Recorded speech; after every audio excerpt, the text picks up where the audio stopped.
நாம் இன்றைக்கி Christmas miracle பற்றின கதையை பார்க்க போகிறோம். ஒரு ஆஃபீஸில் ஒரு பாஸ் இருந்தாராம். அவர் கீழே வேலை செய்கிற எம்ப்ளாயியை ரொம்ப டார்ச்சர் பண்ணுவாராம்.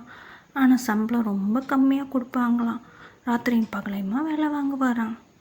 அப்படி தான் அன்றைக்கி நைட்டும் ஒரு எம்ப்ளாயியே வேலை வாங்கினார். அடுத்த நாள் கிறிஸ்மஸ். அப்பையும் அடுத்த நாள் ஆஃப் டே தான் லீவ் எடுத்துக்கணும்னு சொல்லிட்டாரு. அந்த பாஸ் அன்றைக்கி நைட் தூங்கிட்டு இருக்கும்போது கிறிஸ்மஸ் கோஸ்ட் வந்து அவரோட பாஸ்ட்டுக்கு கூட்டிகிட்டு போகிறேன்னு சொல்லி எழுப்பி கூட்டிகிட்டு போச்சு.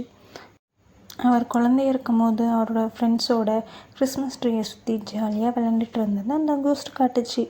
அதுக்கப்புறம் இன்னொரு சீனுக்கு கூட்டிகிட்டு போச்சு.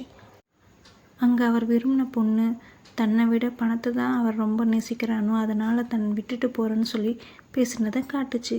அதுக்கப்புறம் அந்த பொண்ணு வேற ஒருத்தரை கல்யாணம் பண்ணிக்கிட்டு அவரோட குழந்தைங்களோட சந்தோஷமாக இருக்கும். அந்த கோஸ்ட் நான் உனக்கு ப்ரெசண்ட்டை காட்டுறேன்னு சொல்லிட்டு கூட்டிகிட்டு போச்சு. அதில் அவரோட எம்ப்ளாயி அவரோட குழந்தையோடும் மனைவியோடும் ஜாலியாக விளையாண்டுட்டு இருக்கதை காட்டுச்சு. அடுத்து அந்த கோஸ்ட்டு ஃப்யூச்சரை காட்டுறேன்னு சொல்லி கூட்டிகிட்டு போச்சு. அதில் அவரோட எம்ப்ளாயியும் அவரோட மனைவியும் சோகமாக தன் குழந்தையோட உடம்பை பற்றி பேசிகிட்டு இருக்கதை காட்டுச்சு. டாக்டரும் அவரோட அம்மா அப்பா கிட்ட ஏதாவது மிராக்கிள் நடந்தால் தான் குழந்தை குணமாகும்னு சொல்லிட்டு இருந்தாங்க. அப்போது அந்த பாஸ் தூக்கத்துலேருந்து திடீர்னு எழுந்திரிச்சு வேகமாக ஜன்னலுக்கு போய் பார்த்தா அது இன்னும் கிறிஸ்மஸ் டே தான். உடனே அவர் வீட்டில் வேலை செய்கிற ஒரு பையனை கூப்பிட்டு தன் எம்ப்ளாயி வீட்டுக்கு ஒரு ஃபுல் டர்க்கியும் கோல்டு காயின்ஸும் கொடுத்துட்டு வர சொல்லி அனுப்புனார். எம்ப்ளாயி அதை பார்த்துட்டு ஷாக் ஆகிட்டார். எம்ப்ளாயியும் தன்னோட பாஸ் திருந்துட்டாருன்னு புரிஞ்சுக்கிட்டு அவர் கொடுத்த மீட்டை அக்செப்ட் பண்ணிக்கிட்டாங்க. அன்றைக்கி நைட் ஃபேமிலியோடு அவர் கொடுத்த மீட்டை சாப்பிட்டு சந்தோஷமாக இருந்தாங்க.